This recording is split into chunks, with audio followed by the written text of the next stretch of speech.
Hello there, it's Philip Jeffries again, and I am doing a video on films that you should see if you are a Boards of Canada fan, or, a fan of cinema in general, but films that will tickle that itch, um, whether it be sonically, visually, whatever.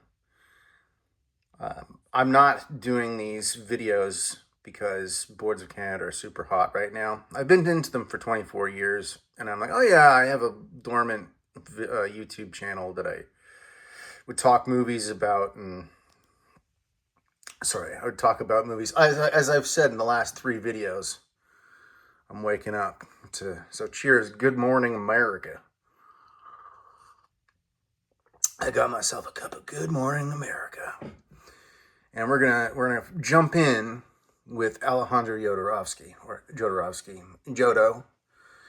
And the thing with this is that if you love the kind of occult or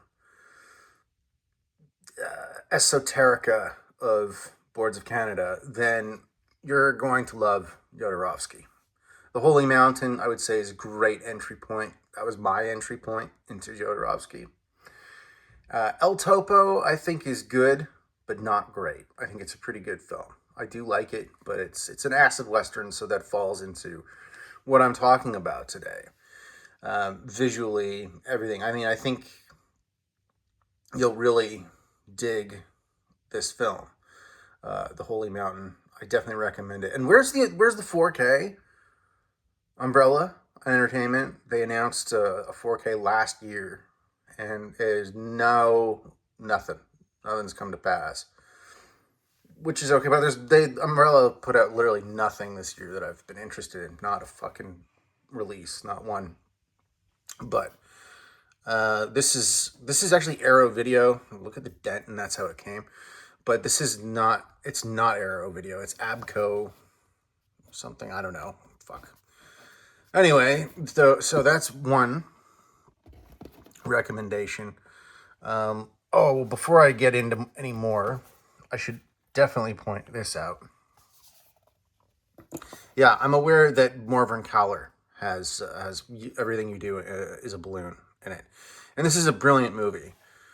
It really is a brilliant movie by Lynn Ramsey, who most people know for, I think, her weakest. Well, I don't know. I haven't seen Die My Love, which I've heard some dire things about, but Lynn Ramsey's Morven Caller is great. Everything. No. You Were Never Really Here, the one that Johnny Greenwood scored. Everyone's favorite Zionist scored that one. And it's a very good score. It is a very good score. And but this also has like Aphex Twin tracks in it. This was, I believe, produced by Warp Films. Like they had a film division at one time. Dead Man's Shoes was also a Warp film. I think even Donkey Punch was too. And there's also Broadcast in here as well. It's another band that you should definitely check out if you're into like hauntology. That stupid fucking term. Yeah, and anyone who tells you that there's like films that are hauntological or they have a list that says hauntology, they are genuinely fucked in the head. They're retarded, and they think you're anti-intellectual for saying that they're wrong, but no, they're just stupid. So I probably lost subscribers just now for using the R word. Oh no. Look at all my shit. Look at all my shit. Look at this shit. Look at all the shit I have amassed. Yeah, obviously I'm a pretty big film guy. Delta Space Mission. Since galore. This was made behind the Iron Curtain in Romania. This is put out by Deaf Crocodile. I think this is like their second release or something like that, when they were still a partner label with Vinegar Syndrome. And the commentary does not touch on the synths at all. It's Kat Ellinger. She did get me into the biz. We've had a falling out, but And believe me, it's all on her. I know, Rashomon, right? You know, different perspectives, but no, no, no, no, no. That's a story she doesn't want coming out, that's for sure. Even though some people know it. Cat, if you get this, they know the story. You don't even fucking read the stuff you're producing. Jesus Christ. But anyways, yeah. So there's no touching on the synthesizers that were made behind the Iron Curtain, like the Polyvox, and how Western synths got like behind the Iron Curtain. This is a Romanian film, right? So none of that shit is touched on because they just didn't do that. It's funny. I know somebody who works a lot with Deaf Crocodile, and I've worked with them before. And I'll actually bring up that film because I think its aesthetic is something that will turn Boards of Canada fans on. This is me. I'm very unfiltered on this channel, and I don't really give a flying fuck. I don't, because I can afford to. I don't give a fuck. So if I'm mean or whatever, I don't care. I don't fucking don't care. But yeah, Delta Speed, it's still worth the film is great. But they really missed a trick not talking about the score at all. Like, what the fuck? Still very fun series of little films, and there was a sequel, and that also didn't touch on the commentary. Did not touch on the synths. School in the Crosshairs. I did the visual essay for this. There's not a lot of synths in the score, but as you can see with this is what the film looks like. It's like a live action anime. It's wild. It's wild, and it's by Nobuhiko Obayashi or Obayashi Nobuhiko. But School in the Crosshairs is by this. So he's the same guy who did House or Houseu, if you want to be a stickler. And School in the Crosshairs, I prefer it over. It's not just because I was a part of this release. And my visual essay is about the music. But it's also about the economy in Japan, and that they were. But I also do talk about the synthesizer companies eating up American companies on this disc, and I really, really, really, really enjoyed doing this one. Yeah, I'm glad it's out there because I'm mainly involved in very, very expensive releases that people can barely afford. I mean, yeah. So, and I have one coming out soon that's affordable too. So I'm glad that I'm getting on more affordable releases because I've done a lot of stuff for imprint, and those things are expensive as fuck.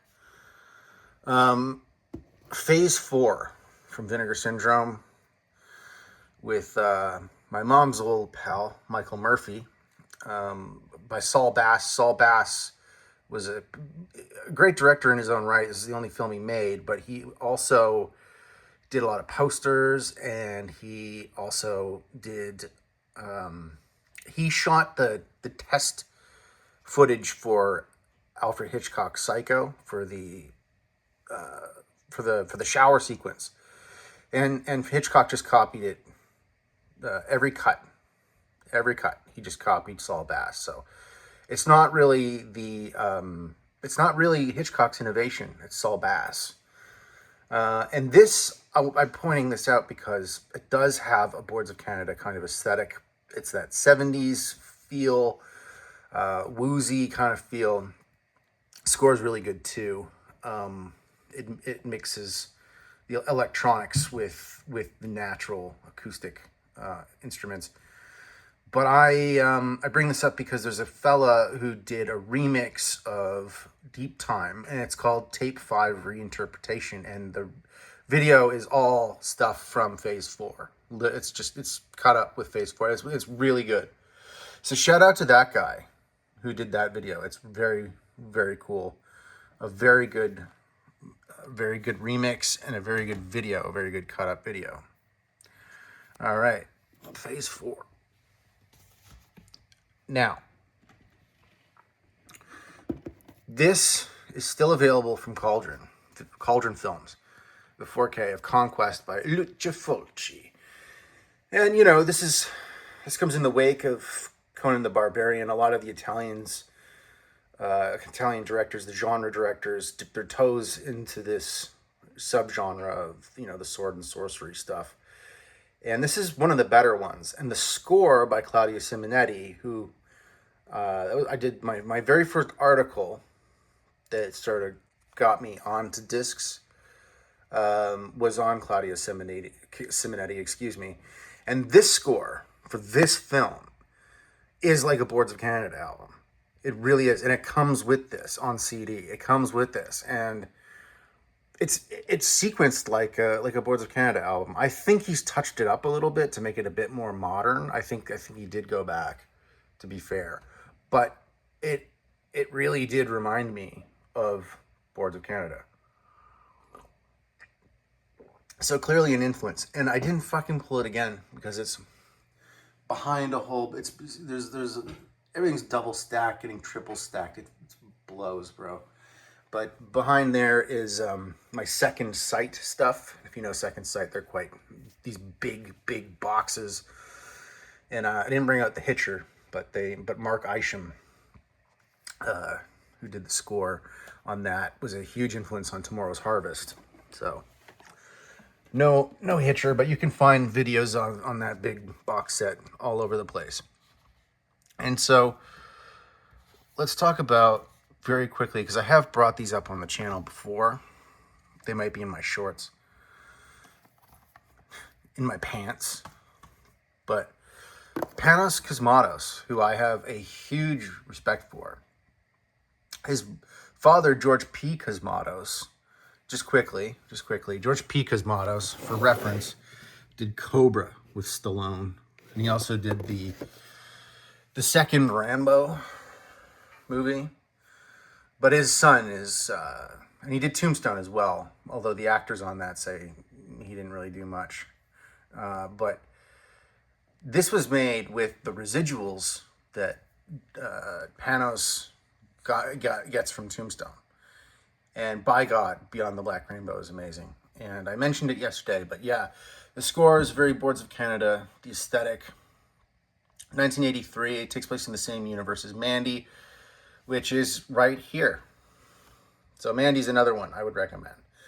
You would not have these without Boards of Canada. I guarantee you wouldn't. Which brings me to Stranger Things, which I talked about yesterday. So for better and maybe more for worse, because it really is, like, that first season is a complete fucking ripoff of Beyond the Black Rainbow. And it's just kind of a lame simulacrum of their music. Even though I liked some things like Kids on Bikes and all that, but like the music, that's a track by, I forget who the composers are for that. But it's not, yeah, that show just fucking sucks. Anyway, Beyond the Black Rainbow is an amazing movie. If you haven't seen it, you should definitely check it out and see what can be done with just a low budget. And that was only, I think it was only $1 million for Beyond the Black Rainbow. And I think Mandy was like just a few $1 million more. So it's pretty crazy. But those are some films that influenced and have been influenced by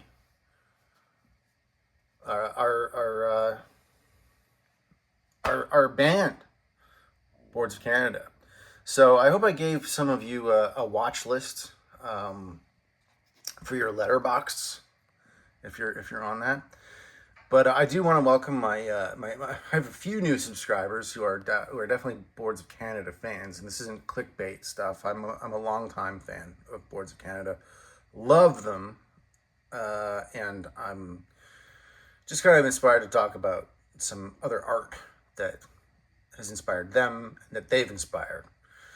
But yeah, I mean, the channel's called COVID and called Film because I went nuts during the pandemic and just started fucking buying. Like, look at all this shit that I've amassed. This is just one wall. I have a whole other stuff that's just packed full of imprint stuff. Like, I know I've got imprint over here and all this, but look at my shit. Look at my shit. Anyway, I hope everyone is having a very good day. top of the morning to you from this Canuck to the rest of you, and continue bumping Inferno. That's Philip Jeffries out. I'm out. Out of here. Peace.